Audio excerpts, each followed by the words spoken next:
Bonjour tout le monde, j'espère que vous allez bien, donc bienvenue dans ce vlog. Aujourd'hui on va voir un exercice que j'ai fait d'échauffement que je viens de créer parce qu'en fait je viens de prendre une douche gelée et j'ai les doigts complètement gelés.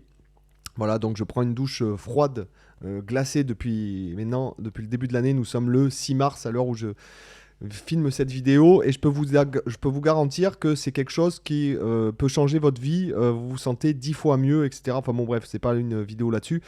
Donc, comme d'habitude, la tablature est là-haut dans le Unino Club. Pour ceux qui ne connaissent pas, vous allez sur ce site, vous rentrez votre email. Ça vous renvoie un lien pour créer votre compte gratuit. Vous avez accès à plus de 260 tablatures avec toutes les vidéos gratuites et de YouTube hébergées sur le site, ce qui fait qu'il n'y a plus de publicité. Voilà. Et vous avez les PDF pour pratiquer tranquillement. Vous avez aussi 2 heures de formation gratuite ainsi que des tablatures de backing tracks, d'accord. Donc si vous êtes nouveau sur la chaîne, n'hésitez pas à vous abonner, ça soutient la chaîne, ça c'est cool, d'accord. Et dans la description, vous avez ma suggestion lecture avec les livres que je trouve, les livres de musique que je trouve essentiels, ainsi que les livres qui moi m'ont inspiré beaucoup. D'accord. D'ailleurs, il en manque, il faut que j'en rajoute là. Allez. Sans plus attendre, on voit cet exercice qui est très simple, c'est un chromatisme. En fait, le but est de travailler en même temps la main droite, la main gauche, certains mouvements et de travailler, comment ça s'appelle? De travailler, attendez, j'ai mon jean un peu stylé là voilà, hop, je vais l'arranger. En fait, le but est de travailler plusieurs choses, donc je vais vous montrer, je vous joue simplement vite fait le truc, c'est ça. Alors attendez, pourquoi j'ai pas de son? Attendez, je vais mettre un peu de reverb. Alors vous voyez, ça dure 16 temps, enfin 16 double croches, donc ça tombe juste, ça dure une mesure. Donc l'intérêt était de travailler en fait, d'une part en fait, les deux doigts adjacents sur deux cordes différentes, comme ça. Il y a des exercices comme ça de ce type-là qui existent. Donc moi là j'ai vraiment les doigts gelés, donc c'est problématique quand on veut jouer de la guitare, même si je m'échauffe rarement pour être franc avec vous. En général on s'échauffe quand on a envie, par exemple s'échauffer avant un concert, c'est utile quand qu'on veut jouer au-delà de ses capacités de base, hein, je pense, voilà, quand on veut jouer au-delà de ses capacités générales à la guitare, il faut s'échauffer beaucoup, d'accord. Donc hop, comme ça, ok, voilà, on fait comme ça. Après, on monte chromatiquement et après, on change. On fait la même chose et on revient au début. En fait, on refait la même chose avec l'index et le majeur. Donc là, tout bêtement, on part du Fa dièse à la 7ème case.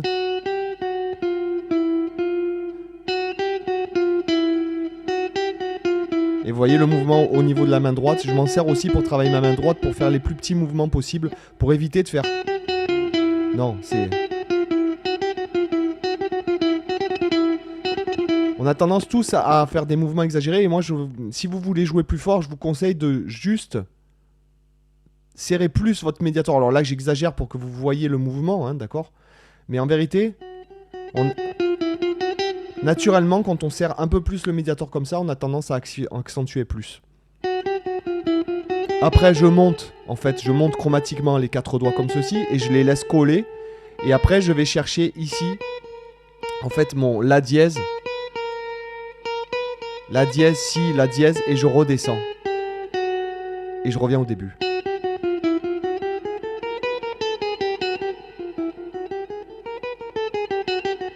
Alors, quand je fais un exercice comme ça, j'essaye de regarder, par exemple, là, je regarde la caméra, je regarde l'écran, hein, vous voyez.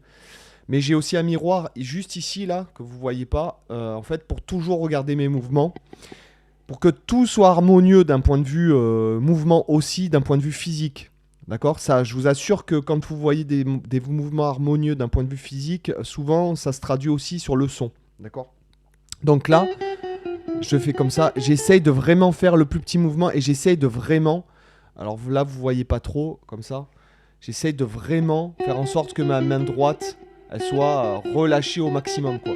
J'essaye de vraiment faire en sorte qu'elle soit...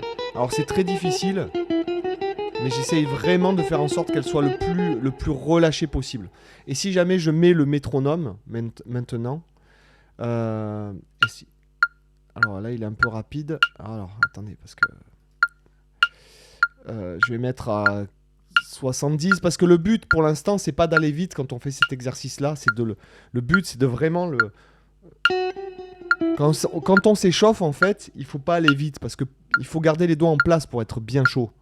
OK? 2 3 4.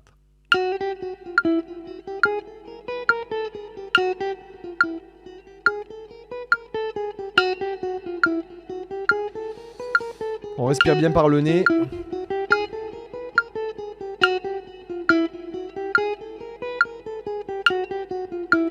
J'essaye de me détendre le plus possible.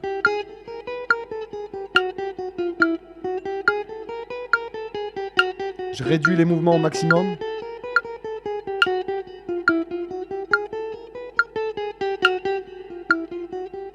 J'essaye de mettre de la nuance, de contrôler la nuance que je veux dans mon son.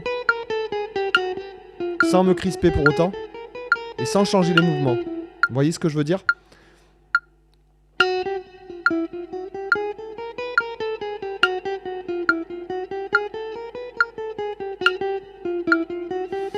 Je respire bien par le nez.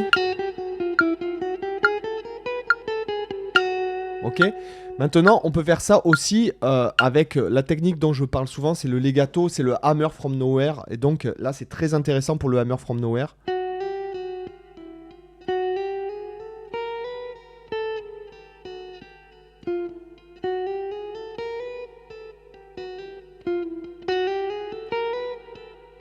Notamment cette partie-là, en fait.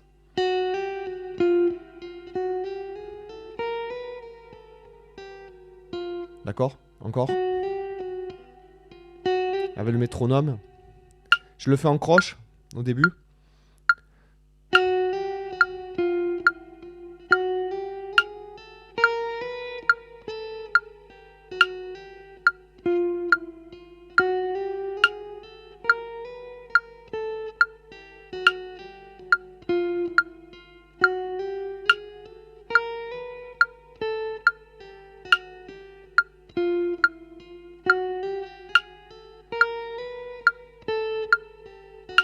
Hein, vous voyez, c'est pas évident.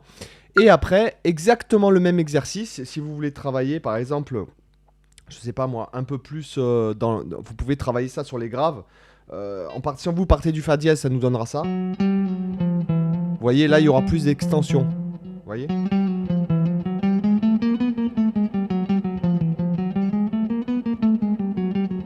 Et du coup, le ressenti avec la main droite sera pas le même du tout, quoi.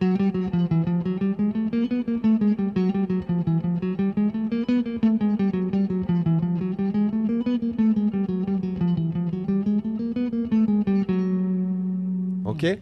Donc voilà pour ce petit exercice assez simple en fait, mais alors moi ça m'arrive très souvent de me faire des exercices, donc je trouve que se créer en fait là par exemple je voulais j'ai créé cet exercice comme ça, j'en crée pratiquement tous les jours, on va dire.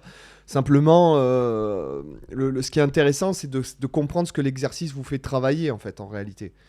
Si vous comprenez ce que l'exercice vous fait travailler, honnêtement, c'est déjà la moitié du travail de fait. Là, par exemple, ce qui m'intéressait, c'est de travailler les deux paires de doigts adjacents ici, voilà, et le fait de faire quelque chose, voilà, par exemple pour ce qui est du hammer from nowhere, des trucs qui vont faire travailler vraiment les doigts comme ça, parce que vraiment le hammer from nowhere, c'est très difficile. La barrière à l'entrée de la technique est très difficile, mais après, honnêtement. C'est vraiment, moi je trouve que le hammer from nowhere c'est vraiment un game changer dans tout, dans le toucher, dans le son. Moi j'ai vraiment constaté une nette amélioration de mon toucher, de ma technique grâce au hammer from nowhere, et sans parler même du legato, mais aussi dans la technique d'aller-retour, enfin de tout ce qui est terrien, enfin tout ce qui est terrien, ce que j'appelle terrien, c'est ce qui est attaqué, quoi. Voilà, donc j'espère que ça vous a intéressé. Donc pour ceux que ça intéresse, la tablature comme d'habitude elle est dans le Junino Club. Donc je vous invite, si vous n'êtes pas encore membre de cette partie-là du site, c'est complètement gratuit.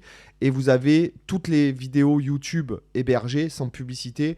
Et vous avez plus de 260 PDF. Vous avez aussi 2 heures de formation gratuite. Et il y a des tablatures de backing tracks, d'accord? Donc merci de vous abonner. Si vous n'êtes pas encore abonné, c'est vraiment cool, ça soutient la chaîne, ça aide au référencement. Et je vous dis à bientôt pour une autre vidéo. À demain, ciao.